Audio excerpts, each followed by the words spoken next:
ভালোবাসেনি, কেউ চুপি চুপি পায় কাছে আসেনি,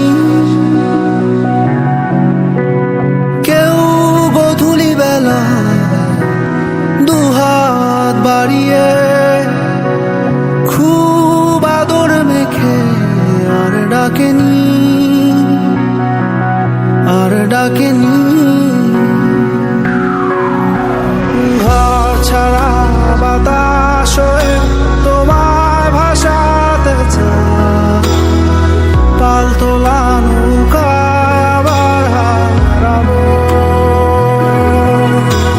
ঘুম ভাঙা সকাল